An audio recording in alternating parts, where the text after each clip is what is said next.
Welcome to This Week in East Brunswick. Today we visit East Brunswick High School, where the girls' varsity softball team honored the graduating senior players and managers before a recent home game. We welcome Al Nygren, the director and curator of the New Jersey International Film Festival, as he starts the Filmmaker interview series for the summer 2016 season. Then we visit the Raritan Valley YMCA to see some of the new activities they have planned for their summer camp, and we check out the East Brunswick Public Library's meetup group for teens and tweens that want to play Dungeons and Dragons. Plus, we celebrate the annual Heritage Day at the East Brunswick Senior Center. All this and more, so stay with us. This Week in East Brunswick starts now. There's on three. Nice and loud. 1, 2, 3! Bears! Go get him. Let's go. The East Brunswick High School softball team recently honored the graduating senior players and managers before a home game against the Petty School. The Bears jumped out to an early 1-0 lead on a sacrifice fly in the first and never looked back as they went on to win 8-0 behind strong play from the seniors.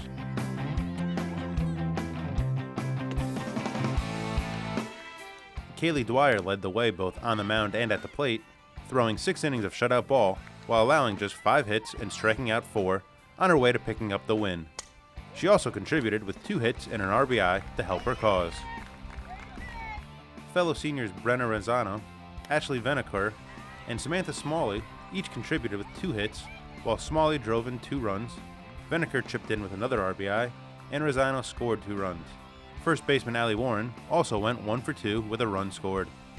Senior Alyssa Ippolito closed the door on the Petty team, pitching the 7th and final inning while striking out 1 batter.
And now let's meet the senior players and managers.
Hello everyone, it's Al Nygren back with a series of filmmaker interviews to promote the 2016 New Jersey International Film Festival, which will be taking place between June 4th and June 18th at Rutgers University in our state-of-the-art facility, Voorhees Hall, room 105, which is located at 71 Hamilton Street in New Brunswick, New Jersey.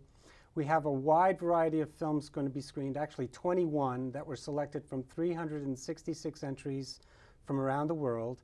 So you're going to see the creme de la creme. And our very first program will be on Saturday, June 4th. And we have a special, very special guest here, Gene Gallerano. He's the writer and the lead actor in this amazing film called Occupy Texas. Welcome. Thank you. So Gene, tell us how you got involved in making this film. What was the motivation for making it? The motivation probably started with a conversation I was having with my mom. I asked her, I have three little sisters in real life, and I asked my mother what would happen in the event that something, would happen to you and my father. And she said, well, you're the oldest of the three little sisters, would be the one in charge of our other two sisters. And I thought, that's kind of, I'm the oldest. Boy, that's kind of, yeah. That's a weird decision. It should be me. Why not you? Yeah. Well, then I went back to New York. We had this conversation in Texas. Went back to New York and back to whatever job I was working and trying to make it as the starving artist type. Going on auditions and all of these things. And back to my apartment with my roommates. And I thought, oh yeah. My sister who's at home, who was a lawyer at the time, who's got a house there. That makes a lot of sense. Right. And so then I just started thinking about that. That was kind of an interesting thing. And also, at the time, I knew that I wanted, whatever the next thing that I wanted to write, I knew I wanted to write something about home and something about brothers and sisters. And I actually was working for this gentleman who was a big Occupy Wall Street protester. And now I didn't have a dog in the fight of that, but I would go with him every single weekend, and I was kind of observing it, and I kept thinking, like, what are these guys going to do when this is over? And of course, we know that the tents got bulldozed out and eventually, and I thought, wow, everyone's they're such fixtures of this scene right now, and it's a big deal, at least in New York. Right. And I just kept thinking, I just kept imagining, like, what happens when this happens? Where do they go? What are they going to do next? What's the next play for them? And so I kind of just put all of that together. And then Yeah. I mean, for folks, if you need to know, Occupy Texas starts out in New York City, has some archival footage of the actual protests, and then we meet you, and your name is Bo in the film, and you're buried under some sleeping bags on the streets of New York, and your uncle has kind of found where you are because something dramatic has happened. Right. And that's what you were talking about before, which is that your parents, what happens if they pass away, and that's what happens, they're killed in a car accident, and now you have to go back to take care of your two sisters, as you find out once you get there. Tell us about the two sisters. Who are they? Who are they in real life? Yeah, and what kind of... The older sister, the character Claire, is played by Lorelei Linklater. It's her follow-up film to Boyhood, which was her father Richard Linklater's film. She's fantastic. She, is kind of, she brings the dark cloud kind of anxiety of what might happen in that situation.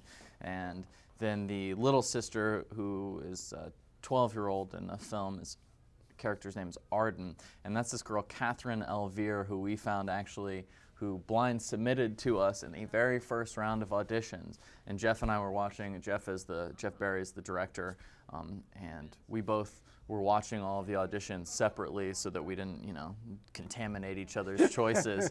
And we both had circled this girl, and we thought, man, there's something really special about her. There really is something special. She's got something. I must say, the ensemble was terrific. You're a tour de force in the film. I think you really capture the essence of this man who has to make some major decisions.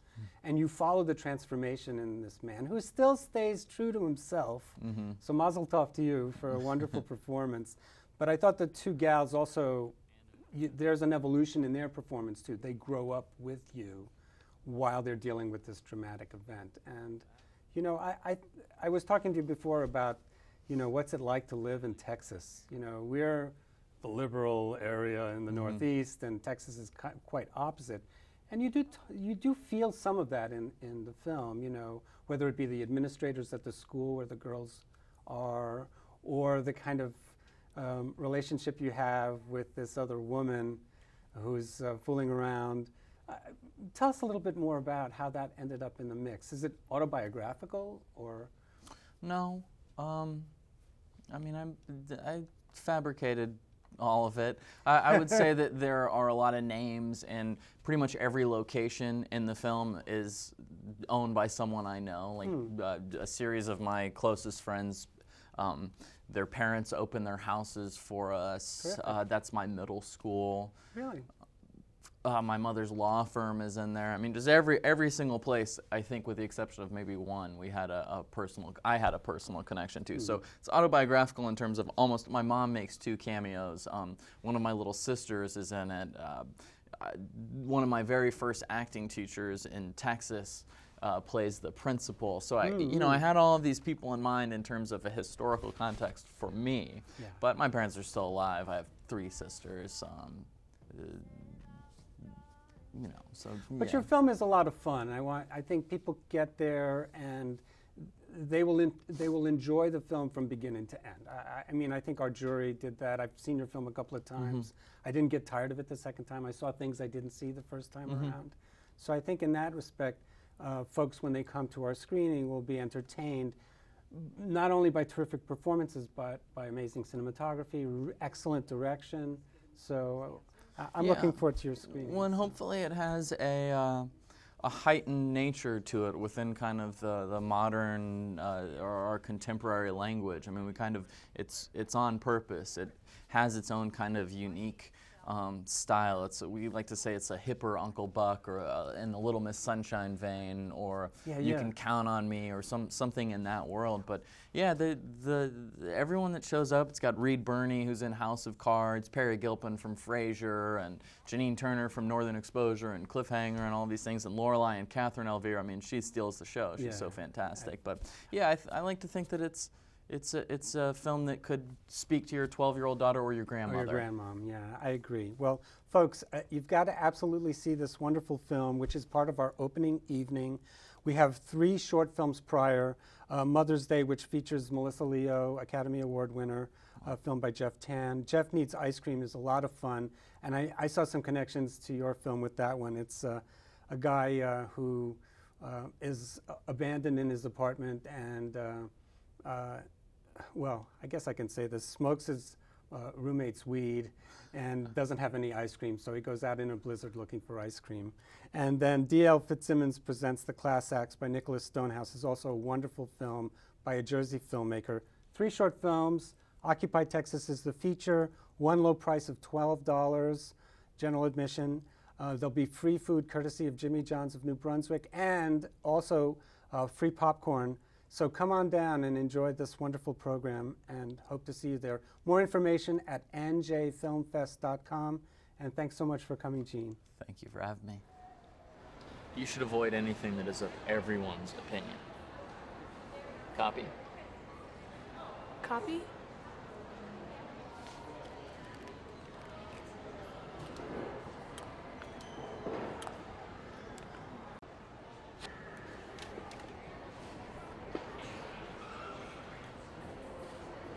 You cool for a sec?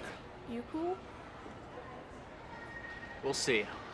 Don't get kidnapped. Don't sweat.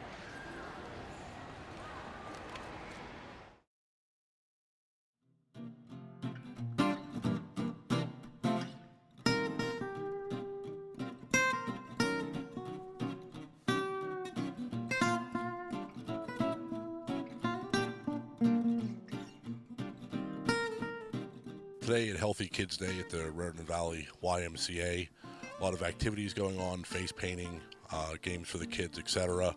One of the wonderful things the Y does for the community, along with the child care, the swimming, the after-school activities, along with the programs that are hosted inside the Y for healthy living, such as the weight room, aerobics, etc.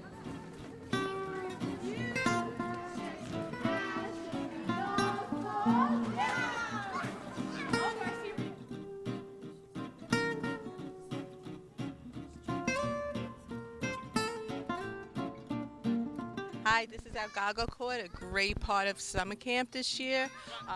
You can see of all ages, the kids love this. It's the best part of camp. It's part of our nature center.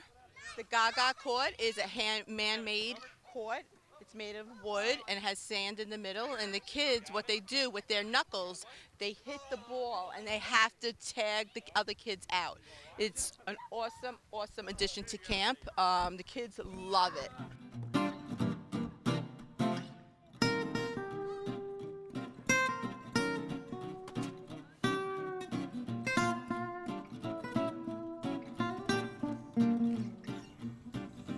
I'm Charmaine Larkin. I'm on the board of directors for the Raritan Valley YMCA, and this is our new children's garden. We have built it to help with environmental education, health education, and aviary education at our YMCA.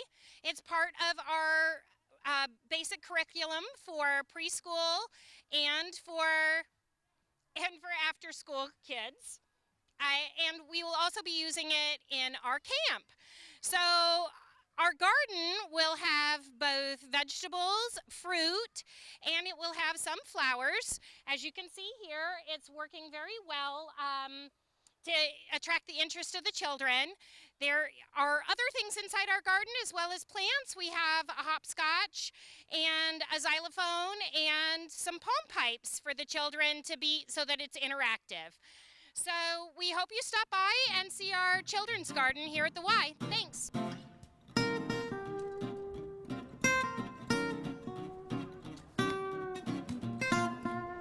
A lot of wonderful things going on at the Y.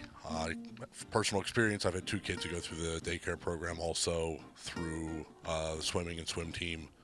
So great place for the family, great place for a family to get healthy and enjoy activities on a daily and weekly basis in the area. This is Dungeons and Dragons. It's for teens and tweens of grade 3rd and up. It's a Dungeons and Dragons, for those who haven't played, is a role-playing game which people make characters based in like medieval times type of things, and they go on an adventure. This is about the 4th month we've been playing. We are going to in a town. We're under attack from a dragon horde and all different kind of monsters, and we're trying to fight them off, save the village. You're a group of travelers who protect merchants going from town to town, protecting their goods and trade. And you just came off your last job, and you were on your way back to find more work when you came across a village that was under fire and under attack and burning. So as we approached it, we had some people run out, we saved them. Eventually we made it to the keep, where the mayor and most of the people left alive in the village were staying.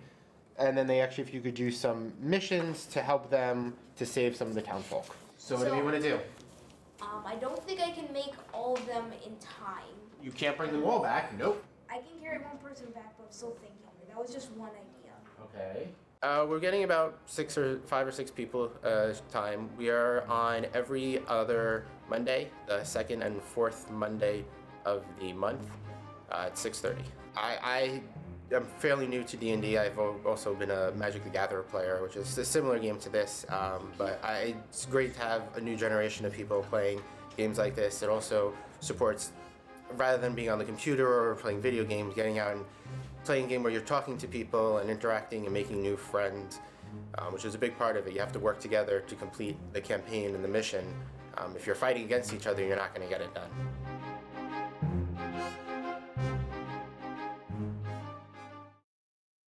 Hello, I'm Rick Perrine, Recreation Coordinator in the Department of Recreation, Parks, and Community Services. I'd like to talk to you today about the upcoming Fine Arts Festival. On June 4th, we have the Fine Arts Farmers Market and Food Truck Festival, and this will be the 14th year of the Fine Arts Festival. It's attracted many quality artists from throughout New Jersey as they display their artwork and compete for prizes. Artists and craftspeople will display many forms of art, jewelry, and crafts. Throughout the day, there will be glass blowing and sanguinary demonstrations behind the municipal building, as the art show will take place on the path that rings the municipal pond. The Department of Aging will have a table set up showing off their handmade crafts, and the library will have activities for the children to participate in, so stop by both buildings while at the festival. The grass courtyard area will feature 24 farm market vendors and include the always popular Pickle Man and handcrafted soap vendors, as well as local produce and flower farmers, organic meats and breads, as well as information related to local and organic farming. A new exciting addition this year will be the food trucks. This year, we will include the Empanada Guy, Wink and Moo, Zinna's Eats, Food for All, House of Cupcakes, and Madame Pearl's Waffles. Entertainment will be provided throughout the day by Tommy and Friends and Cat Moon Daddy. Come out and enjoy this great event right here in East Brunswick, and follow the Department of Recreation, Parks, and Community Services online at www.eastbrunswick.org/recreation and on our Facebook page at EBRec and our Twitter and Instagram accounts at EBRecParks. This is our 8th annual Heritage Day, and it's such a wonderful, wonderful opportunity for all of us to share our cultures, and we learn from each of you, and it's just a wonderful, wonderful Senior Center Community Day. So thank you for participating. So first off, I always have to, we start our opening ceremony with with honoring this great country of ours that allows us to gather today and share our history, our customs, our traditions with each other. A day like this is very important because I personally am a child of immigrants from Italy. We carried our culture forward. We're very proud to be Americans, but yet we always hold some things deep and dear to our hearts, especially when it comes to food. So one of the things that we always want to recall and remember and instill even in our children is a pride in where we came from, and also then to remember the pride in where we live now. And so to share this culture, even though I'm Italian, I love, as you can see, all kinds of food. And so I really am going to be having a great time going around to these tables and tasting and having a little taste of all the cultures that are being represented here today. And I'm looking to have a great time. I hope you will too. Thank you. This is a global community, as we see today, and it is an honor to be among you and to partake, as he said, in the food and the cultural differences, ethnicities, diversities, everything that you have here today. It just shows you that you learn something new every day, despite if you're 50, 60, 100. Every day in your life you can learn something new from people and experiences. So I'm honored to be here, and I will partake in the food as well as he. And although I'm thinner than he is, my wife will tell you I eat a lot. But enjoy yourselves, and thank you very much. And I want to give accolades to Rachel and Sharon and the staff and everything that you put together here. And it looks good. And it smells good. Thank you. The moon hits your eye like a big pizza pie, that's amore. When the world seems to shine like you've had too much wine, that's amore. Ring, ting-a-ling-a-ling, ting-a-ling-a-ling, and you sing the Cabela. Hearts will play tippy-tippy-tay, tippy-tippy-tay, like a gay tarantella. This is our Indian table where we have all types of embroidery, all designs which made from beads, then pearls, and other things that which is very nice to see. And we have different types of food. These are all handmade food, and we have different areas where different foods are prepared, and they are very tasty. Come and taste it. My name is Shanta Bhatia. I'm a member of Senior Center since last 10-11 years, And we celebrate Heritage Day every year. Since last 8 years we are celebrating.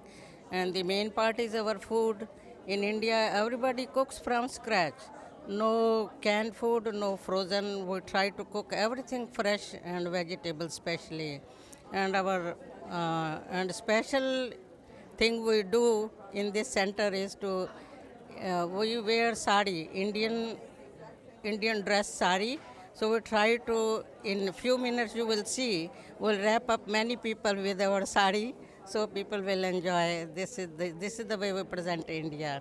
Thank you very much. My name is Paula Walcott Quinton. I'm a resident of East Brunswick, and I'm here with my family, and we're celebrating Heritage Day at the Senior Center. My mom, Veronica, moved in a year ago, and she's really delighted to be a part of this celebration of our culture. We're from Guyana originally, proud to be here in America, living and enjoying the diversity of a community like East Brunswick. And we brought lots of our food, like chickpea-based dish called chana. We brought mitai, cheese straws. And as you can tell, just from the sari that my sister-in-law here is wearing, even though we may be Afro-Guyanese, there's a strong cultural influence of Indian Guyanese, and many of our dishes have that East Indian flavor. But I just have to say that we really are thrilled to be with our mother, who invited us. We all took off work to be here because it's vitally important to show family, and we're so proud. We're so proud of our culture, we're proud of our heritage, but mostly we're proud to be here in America, being able to showcase our culture openly and with pride. Thank you. You do. Hi, my name is Carol Dewar, and I am representing the Italian table over here. And as you can see, it's a very popular table. People have contributed to this table. People are in front of this table. They love the cookies. They love the cakes. They love the eggplant. And they love everything about Italian food. In fact, when people come to our table, they say, "Oh my God." And we just enjoy representing our country with all the different pictures and the mementos, and we enjoy everyone coming and participating and just honoring, our heritage. And it is just a wonderful experience each year at Heritage Day at the Senior Center.